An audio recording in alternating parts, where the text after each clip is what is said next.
क्या कलयुग में द्वापर युग के चमत्कार हो सकते हैं? क्या आज भी भगवान श्री कृष्ण की लीला भूमि वृंदावन में कुछ ऐसा छिपा है जिसे विज्ञान आज तक नहीं समझ पाया? दोस्तों, आज हम आपको वृंदावन की एक ऐसी घटना के बारे में बताने वाले हैं जिसे सुनकर आपका दिल दहल उठेगा, जिसने पूरे देश के होश उड़ा दिए। जब यमुना के किनारे अचानक साक्षात कालिया नाग को देखा गया और उसके बाद जो चमत्कार हुआ उसे देखकर लोगों के पसीने छूट गए। भक्तों, आधा अधूरा ज्ञान सुनना या छोड़ देना दुख और पाप का कारण बनता है, इसलिए इस घटना को अंत तक अवश्य देखें। अगर आप भी विष्णु भगवान के सच्चे भक्त हैं तो इस वीडियो को लाइक करके चैनल को सब्सक्राइब जरूर करें और कमेंट में जय बद्रीनाथ जरूर लिखें। तो चलिए बिना किसी विलंब के शुरू करते हैं। यह घटना कुछ दिन पहले की है। वृंदावन का केसी घाट, जो दिन भर श्रद्धालुओं की भीड़ से भरा रहता है, रात के समय एक अजीब सी शांति में डूब जाता है। पिछले कुछ दिनों से स्थानीय नाविकों और मछुआरों को यमुना में कुछ अजीबोगरीब हलचल महसूस हो रही थी। रामू काका, जो पिछले 40 सालों से यमुना में नाव चला रहे हैं, उन्होंने बताया कि नदी के एक खास हिस्से में पानी का तापमान अचानक खौलता हुआ गर्म हो जाता था। वहां से एक अजीब सी दुर्गंध आ रही थी, बिल्कुल वैसी ही दुर्गंध जिसका जिक्र पुराणों में कालिया नाग के विष के रूप में किया गया है। शुरुआत में लोगों को लगा कि शायद यह किसी फैक्ट्री का केमिकल या प्रदूषण है। प्रशासन ने जांच दल भी भेजा, लेकिन पानी के सैंपल में कोई भी जहरीला केमिकल नहीं मिला। वैज्ञानिक हैरान थे कि आखिर बिना किसी केमिकल के पानी इतना काला और जहरीला कैसे हो सकता है कि उस हिस्से की मछलियां भी दूर भागती हैं। पूरे वृंदावन में दहशत का माहौल बन गया। लोगों ने शाम के बाद घाटों की तरफ जाना बंद कर दिया, लेकिन किसी को नहीं पता था कि असली खौफ का मंजर तो अभी बाकी था। पूर्णिमा की रात, कुछ विदेशी टूरिस्ट और स्थानीय लोग घाट पर आरती के बाद बैठे हुए थे। रात के करीब 8 बज रहे थे। अचानक यमुना का पानी पीछे की तरफ खिसकने लगा। हां दोस्तों, नदी का बहाव उल्टा हो गया। तभी नदी के ठीक बीचों बीच एक विशालकाय भंवर बनने लगा।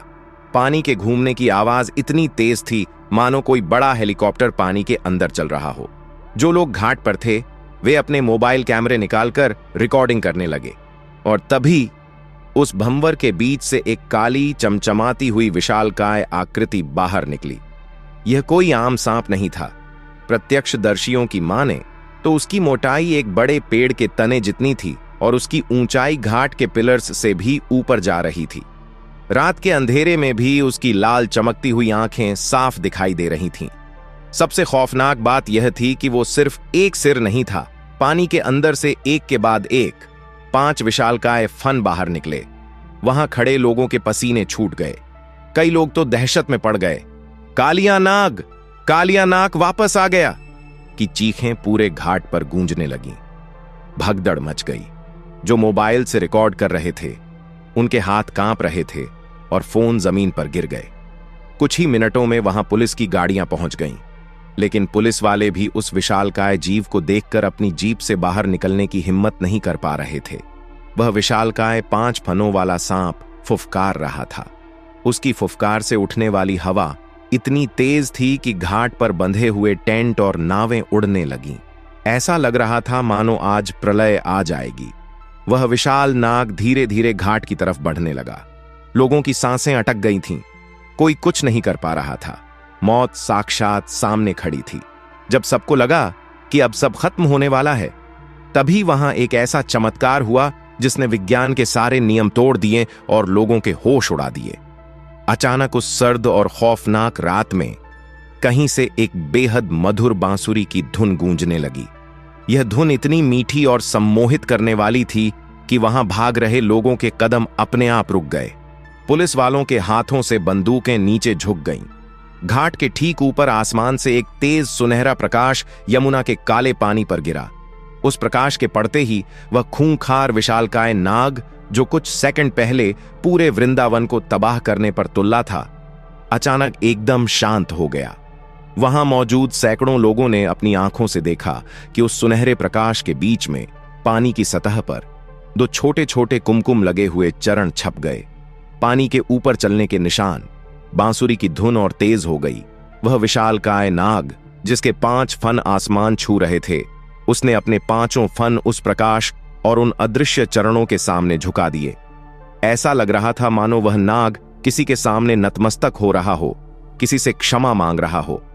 करीब 2 मिनट तक वह नाग उसी मुद्रा में झुका रहा। वहां खड़े लोगों के आंखों से अपने आप आंसू बहने लगे। किसी को डर नहीं लग रहा था, बल्कि एक अजीब सी शांति और आनंद महसूस हो रहा था। हर कोई समझ चुका था कि यह कोई आम घटना नहीं है। उस प्रकाश में साक्षात श्री कृष्ण की ऊर्जा थी। तभी वह सुनहरा प्रकाश धीरे धीरे आसमान की तरफ लौट गया और वह विशाल नाग बिना किसी को नुकसान पहुंचाए शांति से वापस उसी भंवर में समा गया। लेकिन चमत्कार यहीं खत्म नहीं हुआ। जैसे ही नाग पानी के अंदर गया, यमुना का वह हिस्सा जो पूरी तरह काला था, अचानक क्रिस्टल की तरह साफ हो गया। उस कड़कड़ाती ठंड की रात में जहां सांप गायब हुआ था, वहां रातों रात पानी के ऊपर सैकड़ों चमकते हुए कमल के फूल खिल गए। पानी से चंदन और गुलाब की मनमोहक सुगंध आने लगी। अगली सुबह जब मीडिया और देश भर के बड़े बड़े वैज्ञानिक वहां पहुंचे तो वे हैरान रह गए। रात के उस मंजर को कैमरे में कैद करने की कोशिश करने वालों के फोन चेक किए गए, लेकिन हैरानी की बात यह थी कि जिन भी कैमरों से उस नाग की वीडियो बनाई गई थी, उनकी फुटेज या तो डिलीट हो चुकी थी या वीडियो में सिर्फ एक तेज सफेद रोशनी दिखाई दे रही थी। आज भी केशी घाट के उस खास हिस्से में पानी बाकी यमुना से ज्यादा साफ रहता है और वहां से कभी कभी चंदन की खुशबू आती है। क्या यह सच में कालिया नाग का वापस आना था, या भगवान श्री कृष्ण कलयुग के इंसानों को यह संदेश दे रहे थे कि जब जब प्रकृति और धर्म पर संकट आएगा, उनकी शक्ति आज भी मौजूद है? दोस्तों, आपका इस घटना के बारे में क्या सोचना है? क्या आप मानते हैं कि आज भी ऐसी अलौकिक शक्तियां हमारे बीच मौजूद हैं? कमेंट करके जरूर बताएं। अगर आपको यह वीडियो पसंद आई हो तो इसे लाइक करें, शेयर करें और इस चैनल को सब्सक्राइब करके बेल आइकन जरूर दबाएं ताकि ऐसे ही आध्यात्मिक वीडियो हम आप तक पहुंचाते रहें। धन्यवाद।